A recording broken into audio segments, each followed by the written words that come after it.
ನಮಸ್ತೆ ನನ್ನ ಫ್ರೆಂಡ್ಗಳೇ, ಹೇಗಿದ್ದೀರಾ? ಎಲ್ಲ ಚೆನ್ನಾಗಿದ್ದೀರಾ ಅನ್ಕೋತೀನಿ. ಚೆನ್ನಾಗೇ ಇರಿ.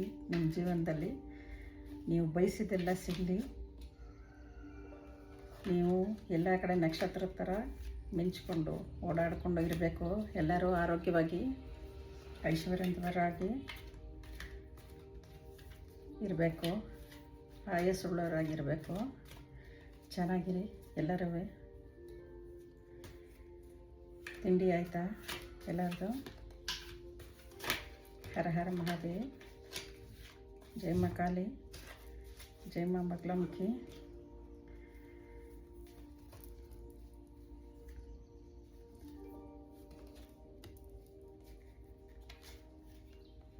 ಈ ರೀಡಿಂಗು ಎಲ್ಲರಿಗೂ ಸಿಗುತ್ತೆ ಅಂತ ನಂಗೆ ಅನಿಸಲ್ಲ. ಯಾರಿಗೆ ದೇವರು ನೋಡಬೇಕು ಅಂತ ಮನಸ್ಸು ಕೊಟ್ಟಿರ್ತಾನೆ, ಯಾರಿಗೆ ಅದು ರೆಸೊನೇಟ್ ಆಗುತ್ತೆ ಅವ್ರಿಗೆ ಮಾತ್ರ ಸಿಗುತ್ತೆ.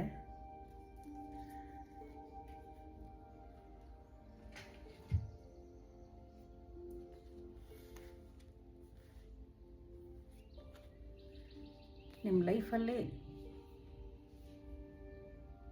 ಕೆಲವರು ಕೆಟ್ಟ ಜನಗಳು ಇದ್ದರು. ಅವರು ನಿಮಗೆ ಏನೇನೋ ಮಾಡಿಸ್ಬಿಟ್ಟು ನೀವು ಓಡಾಡೋಕ್ಕಾಗಬಾರ್ದು ಅಥವಾ ನೀವು ಚೆನ್ನಾಗಿರಬಾರ್ದು, ಆರೋಗ್ಯವಾಗಿರಬಾರ್ದು ಅಂತ ಹೇಳಿ ನಿಮ್ಮನ್ನು ಈ ಥರ ಮಾಡಿಬಿಟ್ಟಿದ್ರು.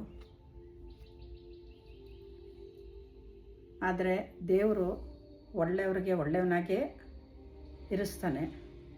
ಅವರೆಷ್ಟೇ ಮಾಡಿದರೂ ನಾವು ಒಂಚೂರು ಮಾಡಿರ್ತಾರೆ, ಯಾರಿಗೆ ಮಾಡಿರ್ತಾರೆ ಮಾಡಿಸ್ಕೊಂಡಿರೋರು ಅನುಭವಿಸ್ಲೇಬೇಕಾಗತ್ತೆ. ಸ್ವಲ್ಪ ಒಂದು ಕಾಲು ಭಾಗ ಉಳಿದಿದ್ದೆಲ್ಲ ಅವ್ರಿಗೆ ಹೋಗುತ್ತೆ ಅದು.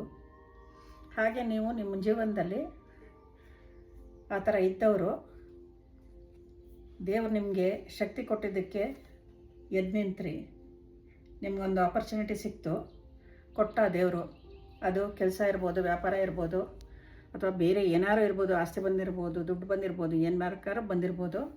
ಅದನ್ನು ನೀವು ಇಸ್ಕೊಂಡು ನಿಮ್ಮ ಜೀವನದಲ್ಲಿ ಬಡವ್ರಿಗೂ ಹೆಲ್ಪ್ ಮಾಡಿಕೊಂಡು ನೀವೇ ಸಂಪಾದನೆ ಮಾಡಿಕೊಂಡು ಚೆನ್ನಾಗಿದ್ದೀರಾ.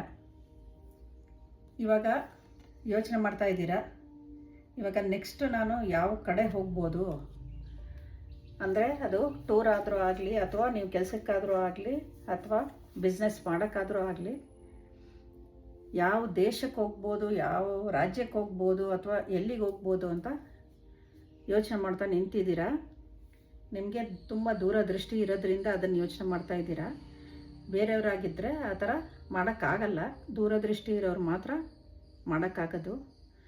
ಯೋಚನೆ ಮಾಡ್ತಾಯಿದ್ದೀರಾ, ಎಲ್ಲಿಗೆ ಹೋಗೋದು, ಏನು ಮಾಡೋದು, ಹೇಗೆ ಮಾಡೋದು, ಈ ಬಂದಿರೋ ದುಡ್ಡನ್ನ ಹೇಗೆ ನಾನು ಇನ್ವೆಸ್ಟ್ ಮಾಡ್ಬೋದು ಅಂತೆಲ್ಲ ಯೋಚನೆ ಮಾಡ್ತಾಯಿದ್ದೀರಾ. ನಿಮಗೆ ಯಾರು ಮಾಡಿದ್ರು ಅವರು ನೆಗೆಟಿವ್ ಎಲ್ಲ ಅವ್ರ ಮೈಯೊಳಗೆ ಸೇರಿಕೊಂಡು ಅವ್ರನ್ನ ಹಾಳು ಮಾಡ್ತಾಯಿದೆ. ಅವರು ಯಾವಾಗ ನೋಡಿದ್ರು ಯೋಚನೆ ಮಾಡಿಕೊಂಡು ಹುಷಾರು ತಪ್ಪಿ ಬೀಳ್ತಾ ಇದ್ದಾರೆ. ನೆಗೆಟಿವ್ಸ್ ಜಾಸ್ತಿ ಆಗಿಬಿಟ್ಟಿದೆ ಅವ್ರಿಗೆ. ಅದಕ್ಕೆ ಯಾರಿಗೂ ಕೆಟ್ಟ ಬುದ್ಧಿ ಇರಬಾರ್ದು. ನಾವು ಕೆಟ್ಟದ್ದು ಮಾಡಿದ್ರೆ ಅದು ನಮಗೆ ತಿರುಗುತ್ತೆ. ಅದರಿಂದ ನೀವು ಯಾರಿಗೂ ಕೆಟ್ಟದ್ದು ಮಾಡಬೇಡಿ ದಯವಿಟ್ಟು. ಎಲ್ಲರಿಗೂ ಒಳ್ಳೇದು ಮಾಡಿ. ಕೊನೆಗೆ ನೋಡಿ, ನೀವು ಇವಾಗ ಈ ಸ್ಟೇಜಲ್ಲಿ ಇದ್ದೀರಾ. ಇದು ಕುದುರೆ ಇರ್ಬೋದು, ನಿಮ್ಮ ಹತ್ರ ಕಾರ್ ಇರ್ಬೋದು, ಅಥವಾ ಬೇರೆ ಸ್ಕೂಟ್ರ್ ಇರ್ಬೋದು, ಏನು ವೆಹಿಕಲ್ ಬೇಕಾದ್ರೂ ಇರ್ಬೋದು. ರಾಜ ರಾಣಿರ ಥರ ನೀವು ಇವಾಗ ಇದ್ದೀರಾ. ಹಾಗೆ ಮುಂದೆನೂ ತುಂಬ ಚೆನ್ನಾಗಿರ್ತೀರ. ಆದರೆ ನಾನು ಒಂದು ವಿಷಯ ಮಾತ್ರ ಹೇಳ್ತೀನಿ, ಯಾರ ಮೇಲೆ ಕೋಪ ಇದ್ರೂ ಅದನ್ನ ಬಿಟ್ಬಿಡಿ, ಲೆಟ್ಗೋ ಮಾಡಿಬಿಡಿ. ಯಾಕಂದರೆ ಅದು ನಮ್ಮ ಮನಸ್ಸನ್ನ ಕೆಡಿಸುತ್ತೆ ಹೊರತು ಬೇರೆ ಇನ್ನೇನೂ ಆಗೋದಿಲ್ಲ. ಅದನ್ನು ಬಿಟ್ಬಿಡಿ, ದೇವ್ರಿಗೆ ಬಿಟ್ಬಿಡಿ, ನೀನೇ ನೋಡ್ಕೊಪ್ಪ ಅಂತ ಬಿಟ್ಬಿಡಿ. ಆವಾಗ ನೀವು ನೆಮ್ಮದಿಯಾಗಿ ಚೆನ್ನಾಗಿರ್ತೀರ. ಸಂಪಾದನೆ ಎಲ್ಲ ಮಾಡ್ಕೊಂಡು ನಿಮ್ಮ ಫ್ಯಾಮಿಲಿ ಜೊತೆ ಚೆನ್ನಾಗಿರ್ತೀರ.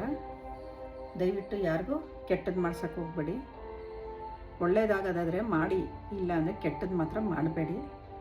ಯಾಕಂದರೆ ನಾವು ಮಾಡಿದ್ದು ಕೆಟ್ಟದ್ದು ನಮಗೇನೆ ಹೊಡೆಯುತ್ತೆ ರಿವರ್ಸ್ ಆಗಿ. ಇವಾಗ ಕಲಿಗಾಲ ಇದು, ನಾವೇ ತುಂಬ ಅನುಭವಿಸ್ಬೇಕಾಗತ್ತೆ. ಬೇಡ ಅಲ್ವಾ? ಯಾಕೆ? ಎಲ್ಲರೂ ಚೆನ್ನಾಗಿರಲಿ ಲೈಫಲ್ಲಿ. ನೀವು ಚೆನ್ನಾಗಿರಿ, ನಾವು ಚೆನ್ನಾಗಿರ್ತೀವಿ, ಅವ್ರಿಗೂ ಚೆನ್ನಾಗಿರಲಿ. ಅದಕ್ಕೆ ಬೈಕೋಬೇಡಿ. ಅವ್ರು ಯಾರೋ ಏನೋ ಮಾಡಿಸಿದ್ರೆ ದೇವರೇ ನಿನ್ನ ಪಾದಕ್ಕೆ ಒಪ್ಪಿಸಿದ್ದೀನಿ ಅಂತ ಬಿಟ್ಬಿಡಿ. ದೇವ್ರು ನೋಡ್ಕೋತಾನಷ್ಟೇ. ಅವ್ರಿಗೆ ಒಳ್ಳೆದಾರು ಮಾಡಿ ಕೆಟ್ಟದಾರು ಮಾಡಲಿ, ಏನು ಬೇಕಾದ್ರೂ ಮಾಡಲಿ, ನೀವು ಚೆನ್ನಾಗಿರಿ. ಆಯಿತಾ? ಇದು ಯಾರಿಗೆ ರೆಸೊನೇಟ್ ಆಗುತ್ತೆ ಅವ್ರು ತಗೊಳ್ಳಿ. ಆಗದೇ ಇರೋರು ಅದರಲ್ಲಿ ಯಾವ ಅಂಶ ನಿಮಗೆ ರೆಸೊನೇಟ್ ಆಗುತ್ತೆ ಅದು ಮಾತ್ರ ತಗೊಳ್ಳಿ. ಎಲ್ಲರೂ ಚೆನ್ನಾಗಿರಿ, ಲೈಫಲ್ಲಿ ಖುಷಿಯಾಗಿ ನಗ್ತಾ ಸಂತೋಷವಾಗಿರಿ. ಜೈ ಮಾ ಕಾಳಿ, ಜೈ ಮಾ ಬಗಲಾಮುಖಿ, ಜೈ ಹನುಮಾನ್, ಜೈ ಶ್ರೀರಾಮ್. ಓಂ ನಮಃ ಶಿವಾಯ.